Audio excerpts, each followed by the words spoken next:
શ્રી કારાઘોઘા ગામે પ્રગતિનો ઉત્સવ, શાળા પ્રવેશોત્સવ અને કન્યા કેળવણી મહોત્સવનું ભવ્ય આયોજન, વિદ્યાર્થીઓનું કંકુતિલક, શિક્ષણ કીટ વિતરણ, પ્રતિભાશાળી વિદ્યાર્થીઓનું સન્માન અને મહાનુભાવોની ઉપસ્થિતિએ કાર્યક્રમ બન્યો યાદગાર.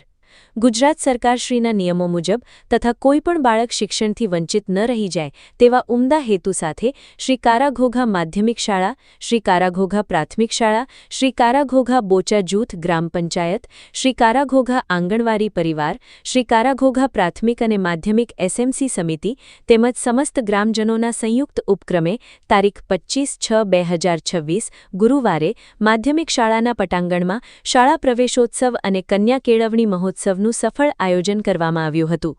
કાર્યક્રમને લઈને વિદ્યાર્થીઓ, વાલીઓ અને ગ્રામજનોમાં ભારે ઉત્સાહ જોવા મળ્યો હતો. વહેલી સવારથી મોટી સંખ્યામાં ઉપસ્થિત રહેલા મહેમાનોનું ઢોલના તાલે, બાલિકાઓ દ્વારા કંકુતિલક, પુષ્પવર્ષા અને ઉષ્માભર્યા સ્વાગત સાથે આવકારવામાં આવ્યા હતા. કાર્યક્રમના મુખ્ય અતિથિ લોકપ્રિય ધારાસભ્ય શ્રી અનિરુદ્ધભાઈ દવે સાહેબ તથા ઉપસ્થિત મહાનુભાવોના વરદ હસ્તે દીપ પ્રાગટ્ય કરીને કાર્યક્રમનો શુભ પ્રારંભ કરવામાં આવ્યો હતો. ત્યારબાદ બાલિકાઓ દ્વારા પ્રાર્થના અને સ્વાગત ગીત રજૂ કરીને સૌનું સ્વાગત કરવામાં આવ્યું હતું. મંચસ્થસ્થ મહાનુભાવોમાં મુખ્ય અતિથિ અનિરુદ્ધભાઈ દવે સાહેબનું કચ્છી પાઘડી, શાલ અને પુસ્તક અર્પણ કરીને સન્માન કરવામાં આવ્યું હતું. ઉપરાંત ઉપસ્થિત અન્ય મહેમાનોનું પણ શાલ અને પુસ્તકથી સન્માન કરવામાં આવ્યું હતું. સરકારશ્રીના આયોજન મુજબ પ્રવેશોત્સવ અને બાલિકા વાટિકાના વિદ્યાર્થીઓનું કંકુતિલક, પુષ્પવર્ષા અને મીઠું મોઢું કરાવી શિક્ષણ કીટ અર્પણ કરીને શાળામાં પ્રવેશ અપાયો હતો. ત્યારબાદ વિવિધ ધોરણોમાં શ્રેષ્ઠ પરિણામ મેળવનાર વિદ્યાર્થીઓનું મહાનુભાવોના હસ્તે સન્માન કરવામાં આવ્યું હતું.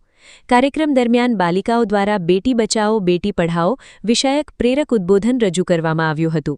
ઉપરાંત સરકારશ્રીની નમો લક્ષ્મી યોજનાનો લાભ મેળવનાર વિદ્યાર્થીઓને બિરદાવવામાં આવ્યા હતા.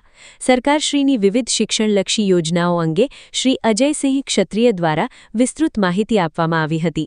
આ શાળા પ્રવેશોત્સવ અને કન્યા કેળવણી મહોત્સવે શિક્ષણ પ્રત્યે જાગૃતિ ફેલાવી, બાળ શિક્ષણને પ્રોત્સાહન આપ્યું અને સમગ્ર ગામ માટે ગૌરવની ક્ષણ સર્જી હતી.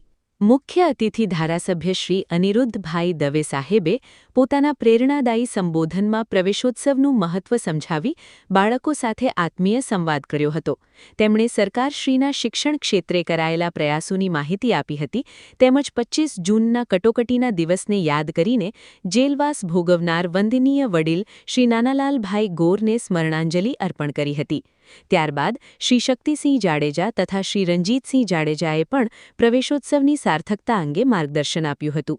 આ અવસરે શ્રી શક્તિસિંહ જાડેજા, શ્રી રંજીતસિંહ જાડેજા, શ્રી જયદીપસિંહ જાડેજા, શ્રી કિશોરભાઈ જોગી, શ્રી માવજીભાઈ મહેશ્વરી, શ્રી મનહરસિંહ જાડેજા, શ્રી સમીરભાઈ ચંદારાણા, ગજેન્દ્રભાઈ, નરેન્દ્રસિંહ જાડેજા, પ્રાગપર પોલીસ સ્ટેશન, શ્રી ખીમરાજભાઈ ગઢવી, શ્રી વનરાજસિંહ જાડેજા, પ્રતાપસિંહ પઢિયાર, શ્રી લાલુભા જાડેજા, શ્રી આશાપુરા ફાઉન્ડેશનના હિનાબેન તથા જિજ્ઞાબેન, સરપંચ શ્રી મુકેશભાઈ શેઠિયા, ઉપસરપંચ શ્રી ઘજીભાઈ રબારી, સદસ્ય શ્રી હેમુભા બાપુભા, તલાટી શ્રી બલરામભાઈ તથા માનસંગજી ચુડાસમા સહિત અનેક મહાનુભાવો ઉપસ્થિત રહ્યા હતા.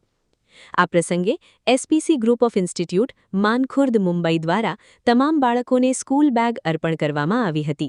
શ્રી વેલુભા ભારાજી સોઢા પરિવાર તરફથી પ્રવેશોત્સવના બાળકોને સ્કૂલ કીટ તથા સંગીત સાધના માટે તબલાની જોડી ભેટ આપવામાં આવી હતી. વંદનીય વડેલ શ્રી શામજીભાઈ ગેલાભાઈ સૈયા પરિવાર તરફથી નોટબુકનું વિતરણ કરવામાં આવ્યું હતું.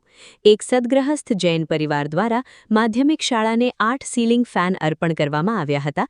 તેમજ ઝેડડીએમ ચેરિટેબલ ટ્રસ્ટ દ્વારા શાળાને પોડિયમ અર્પણ કરવાની જાહેરાત કરવામાં આવી હતી.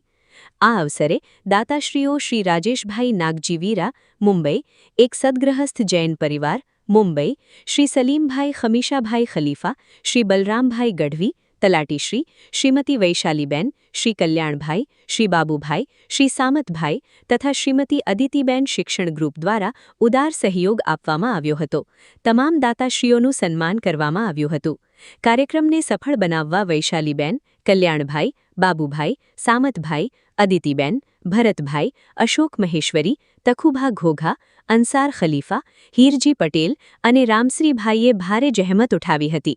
કાર્યક્રમનું સુંદર સંચાલન ધોરણ 9 અને 10ની વિદ્યાર્થિનીઓ મિલનબા રાઠોડ અને ખીમશ્રી ગિલવા દ્વારા કરવામાં આવ્યું હતું. ગામના વિવિધ સમાજના અગ્રણીઓ મોટી સંખ્યામાં ઉપસ્થિત રહ્યા હતા, જેમાં શ્રી ધીરુભા સોઢા, કનુભા સમા, રણજીતસિંહ ક્ષત્રિય, બહાદુરસિંહ જાડેજા, રવુભા જાડેજા, કલુભા રાઠોડ, અર્જણભાઈ મહેશ્વરી, શ્યામજી મહેશ્વરી, ઉમેદનાથ ગુસાઈ, સંજયનાથ ગુસાઈ, મીરલ વેદાંત, જીવરાજ મહેશ્વરી, પાવલા મહેશ્વરી, પુંશી મહેશ્વરી, સંદીપ મહેશ્વરી, કરમણ મહેશ્વરી, સાલેમામદ ખલીફા, રોશન ખલીફા, સલીમ અબુબક્કર, હકીમ ખલીફા, હાસમ કોલી સહિત અનેક મહાનુભાવો ઉપસ્થિત રહ્યા હતા. અંતે આભાર વિધિ આચાર્ય વૈશાલીબેન દ્વારા કરવામાં આવી હતી. કાર્યક્રમ શિક્ષણ પ્રત્યેની જાગૃતિ, સામાજિક સહભાગિતા અને ગામના સર્વાંગી વિકાસના સંકલ્પ સાથે સફળતાપૂર્વક પૂર્ણ થયો હતો. કાસમ ખલીફા સાથે Arif Khalifa, news 11 Gujarat, voice of Mundra. આજે શાળા પ્રવેશોત્સવ 2026ના અંતર્ગત મુન્દ્રા તાલુકાના કારાઘોઘા ગામથી આજે ત્રીજા દિવસે પ્રારંભ થયો છે. દેશના યશસ્વી અને તપસ્વી પ્રધાનમંત્રી જ્યારે મુખ્યમંત્રી હતા ત્યારે એમણે ગ્રામ્ય કક્ષાએ અનેક વિદ્યાર્થીઓ શાળામાં જવાનું છોડી દેતા, કોઈને કોઈ કારણોસર શાળામાં જવાનું છોડી દેતા હતા. એ કારણોને શોધીને માનનીય તત્કાલીન મુખ્યમંત્રી અને હાલના વડાપ્રધાનશ્રીએ શાળા પ્રવેશોત્સવનો કાર્યક્રમ કર્યો. જે શાળા પ્રવેશોત્સવ અંતર્ગત ચૂંટાયેલા પ્રતિનિધિઓ, સરકારી અધિકારીઓ અને સૌ આગેવાનો ગામે ગામ જઈને લોકોની વચ્ચે જઈને જે બાળકોએ પ્રવેશ છોડી દીધો છે એને પાછા પ્રવેશ પણ કરાવવાનો અને જે ભણી રહ્યા છે એને પ્રોત્સાહન આપવાનો, આવા સુભગ સમન્વય સાથેનો આ કાર્યક્રમ છે. તમે આજે જોયું કે અગાઉ આપણે નાના હતા ત્યારે આપણે રડતા રડતા સ્કૂલે જતા હતા. આજે આ બાળકો તમે જોયું તો હસતા હસતા સ્કૂલે આવ્યા છે, એને સ્કૂલમાં આવવાનો આનંદ છે. જે બાળકો 100% હાજરી આપે છે તો એને પણ સરકાર પ્રોત્સાહન આપે છે. જે દીકરી ભણી રહી છે પરંતુ પરિવાર સામાન્ય છે અને કોઈ આર્થિક બાબતે એ દીકરીને ભણાવવા માટેની મુશ્કેલી થાય છે, તો આ વખતે 2022 પછીથી ગુજરાત રાજ્યના માનનીય મુખ્યમંત્રી શ્રી ભૂપેન્દ્રભાઈ પટેલ સાહેબની સરકાર દ્વારા નમો લક્ષ્મી અને નમો સરસ્વતી યોજનાનો પ્રારંભ થયો છે. તો અહીંયા કારાઘોઘા ગામે લગભગ 19 દીકરીઓ એવી છે કે જેણે નમો લક્ષ્મી યોજનાનો લાભ લીધો અને અહીંના નામાંકન થયેલી 100% દીકરીઓના લાભ લીધો. આ દીકરીઓ જ્યારે 12મું ધોરણ ભણીને ઉતરશે અને એમની હાજરી 80% શાળામાં રહેશે તો એમના પરિવારને એના મમ્મીના ખાતામાં, એના માતાના ખાતામાં 50,000 રૂપિયા એના ખાતામાં જશે. દર મહિને 500 રૂપિયા એની હાજરી પ્રમાણે એના ખાતામાં જાય છે. તો આ યોજનાથી એ વાલીને, એ પરિવારને, એ દીકરીને પણ ભણવાનો પણ આશય ઊભો થાય છે, એને થોડો ટેકો મળી રહે છે. તો આ માન્ય ભૂપેન્દ્રભાઈ સરકારનો આ એક જીવંત ઉદાહરણ છે. એવી ને એવી નમો સરસ્વતી યોજના જે છે, એ નમો સરસ્વતી યોજના જો દીકરી કે દીકરો વિજ્ઞાન પ્રવાહમાં પ્રવેશ કરે તો એ દીકરીને નમો લક્ષ્મીના જે 50 મળે છે એના ઉપરાંત બીજા 25,000 દીકરીને મળે. એટલે કુલ મળીને દીકરી જો વિજ્ઞાન પ્રવાહમાં 12મું પાસ કરે તો એને 75,000 મળે અને દીકરો જો 12મું ધોરણ પાસ કરે 11માં 12માં નમો સરસ્વતીમાં તો દીકરાને 25,000 મળે. હું આપના માધ્યમથી સૌ દર્શક મિત્રોને અને સૌ લોકોને જણાવવા માગું છું કે ભારતીય જનતા પાર્ટીની માનનીય ભૂપેન્દ્રભાઈ પટેલ સાહેબ અને માનનીય વડાપ્રધાન શ્રી નરેન્દ્રભાઈ મોદી સાહેબની ડબલ એન્જિનની સરકારના આ યોજનાકીય લાભો વિદ્યાર્થીઓ ભણતા ભણતા પોતાના પરિવારને સહયોગ આપી શકે એવા લાભો છે.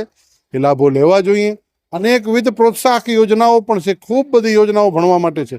અનુસૂચિત જાતિ સમાજનો વિદ્યાર્થી હોય, બક્ષીપંચ સમાજનો વિદ્યાર્થી હોય તો એને કોલેજ કક્ષા સુધી, પાયલોટ સુધી અને ઉપર ડોક્ટરેટ સુધી પણ ભણવામાં અનેકવિધ પ્રકારે ભારતીય જનતા પાર્ટીની સરકાર જ્યારે લાભ આપી રહી છે તેનો લાભ સૌ કોઈ લે અને આ પ્રવેશોત્સવનો લાભ લે. બીજું જણાવવાનું છે કે ગત રોજ માંડવીની અંદર પણ વિજ્ઞાન પ્રવાહનો કોલેજ ઉચ્ચતર માધ્યમિકનો પ્રારંભ થયો છે.